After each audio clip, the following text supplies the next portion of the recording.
Chapter 9. The Night of the Turtles. There fell between us a long and aching silence.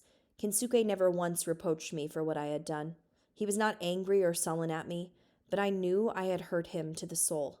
It wasn't that we didn't speak. We did, but we no longer talked to each other as we had before. We lived, each of us in our separate cocoons, quite civil, always polite, but not together anymore. He had closed in on himself and wrapped himself in his thoughts. The warmth had gone from his eyes, the laughter in the cave house was silenced. He never said so. He did not need to, but I knew that now he would prefer to paint alone, to fish alone, to be alone. So day after day I wandered the island with Stella, hoping when I returned that he might have forgiven me, that we could be friends again, but always he kept that distance between us. I grieved for my lost friendship. I remember I went often now to the other end of the island, to Watch Hill, and sat there, no longer looking out for ships, but rehearsing aloud my explanation. But no matter how much I rehearsed it, how I reasoned it, I could never convince even myself that what I had done was anything other than treachery. In the end, as it turned out, it was Kensuke who explained it to me. We had just gone to bed one night when Tomodachi came to the mouth of the cave and squatted there. She had done this once or twice lately, stayed for just a few minutes, peered in at us, and gone off again. Kensuke spoke up in the darkness. "She lose Kikanbo again," he said. "She always lose her baby. Kikanbo, very wicked baby. He run off a lot. He make Tomodachi very sad mother." He clapped his hands at her, shooing her away. "Kikanbo not here, Tomodachi. Not here." But Tomodachi stayed, I think for comfort more than anything else. I had noticed before with the orangutans how they would often come to Kensuke when they were upset or frightened just to be near him.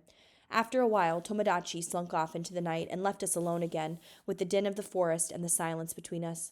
"I think many thoughts," Kensuke said suddenly, out of the silence. "You are sleeping, Mika-san?" He had not called me by my name for weeks, ever since the Coke bottle incident. "No," I said. "Very good. I got lot to say. You listen, I talk. I think many thoughts. When I think of Tomodachi, I think of your mother. Your mother, she, too, lose her baby. She lose you. That very sad thing for her.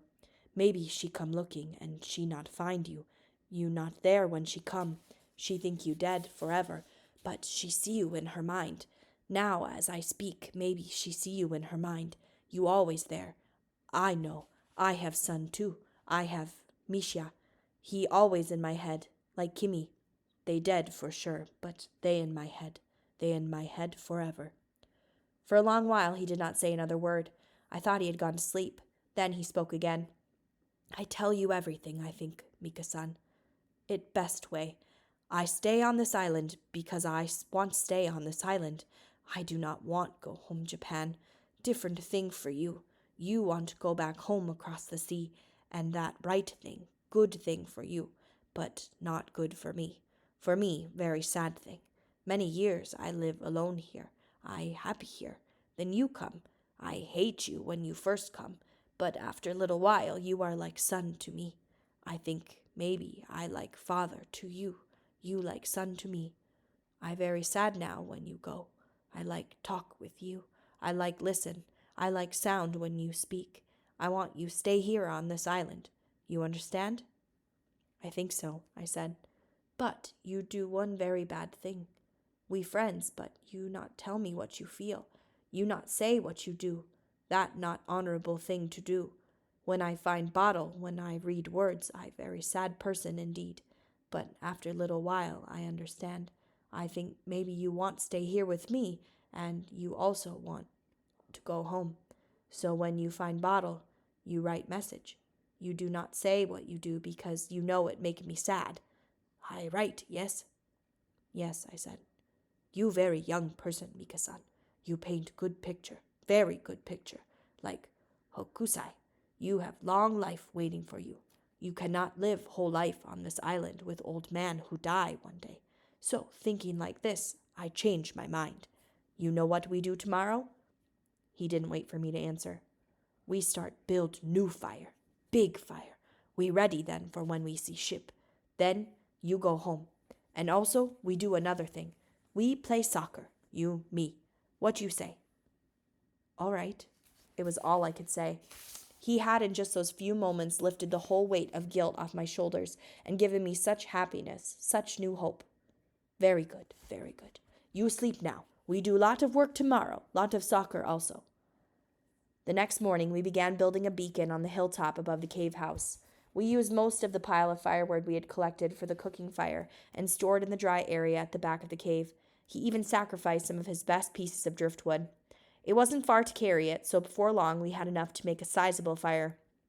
Kensuke said it would do for the moment, that we could find more from the forest, more and more each day as we wanted. We soon have fire so big they see in Japan, maybe, he laughed. We have lunch now, then sleep, then soccer, yes?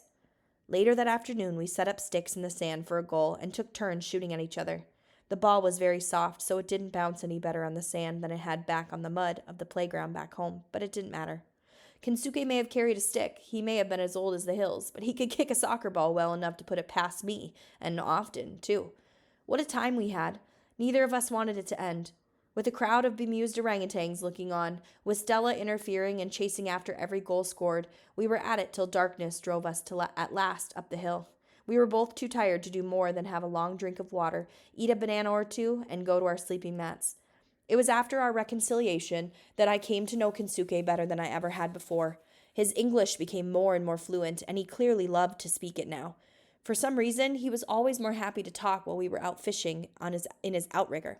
We did not go out that often, only when the fishing was so poor in the shallows that we needed to catch big fish for smoking and keeping. Once at sea, the stories simply flowed. He talked a great deal of his childhood in Japan, of his twin sister, and how the worst thing he'd ever done was to push her out of the tree in their backyard, how she'd broken her arm, how when he painted that cherry tree, it always reminded him of her. But she, too, had been in Nagasaki when the bomb fell. I remember he even told me the address of where he lived when he was studying in London. Number 22, Clanricarde Gardens. I have never forgotten it. Once, he had gone to watch Chelsea play soccer, and afterward, he sat astride a lion in Trafalgar Square and had been chased away by a policeman. But it was Kimi and Misha he talked of most, about how he wished he could have seen Misha grow up.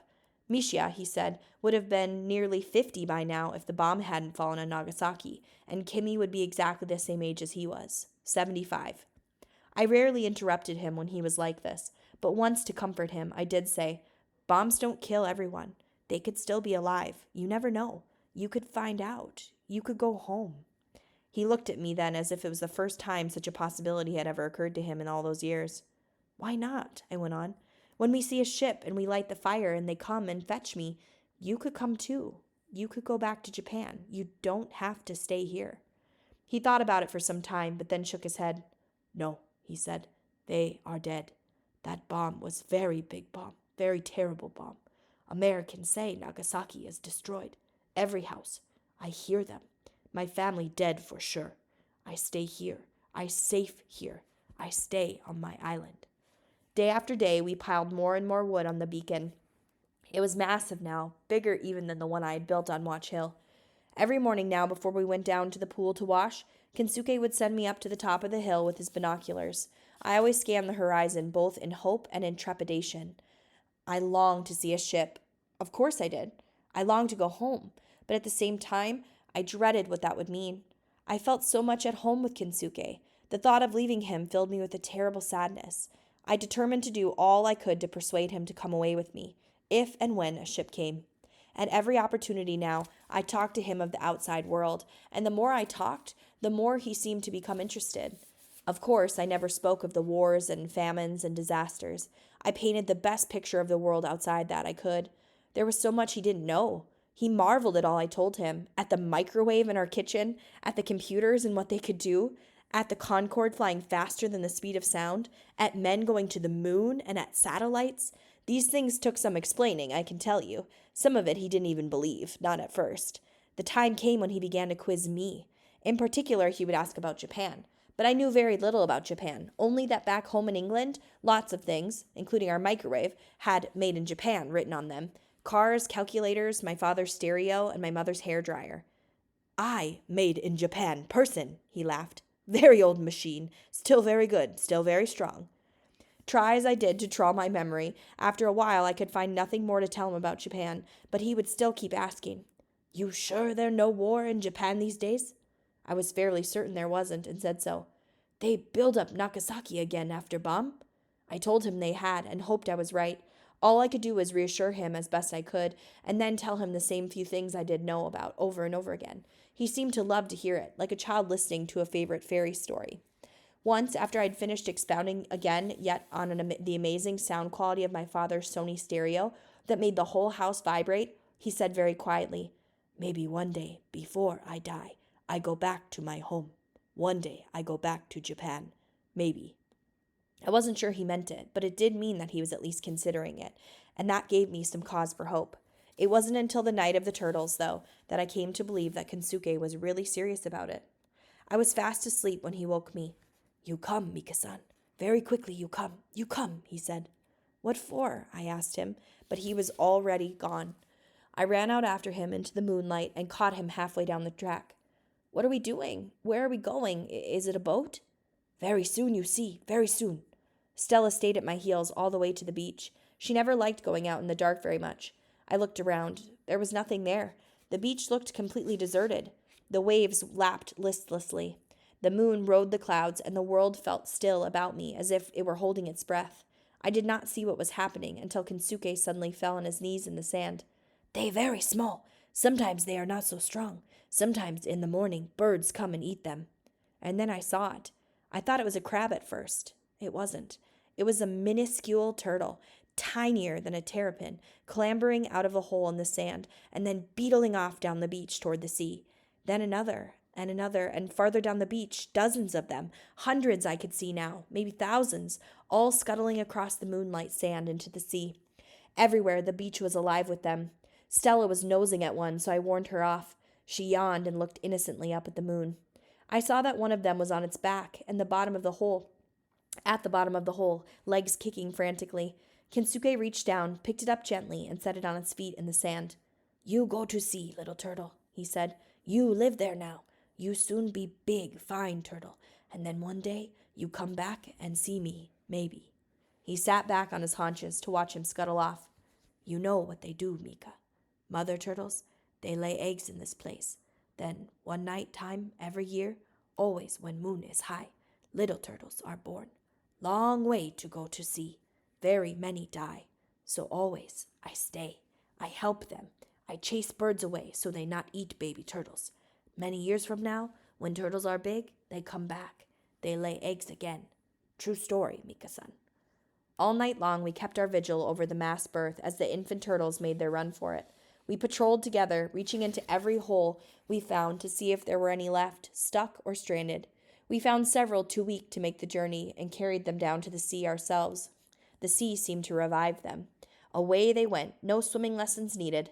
We turned dozens right side up and shepherded them safely into the sea. When dawn came and the birds came down to scavenge, we were there to drive them off. Stella chased and barked after them, and we ran at them, shrieking, waving, hurling stones. We were not entirely successful, but most of the turtles made it down into the sea. But even here they were still not entirely safe. In spite of all our desperate efforts, a few were plucked up out of the water by birds and carried off. By noon it was all over.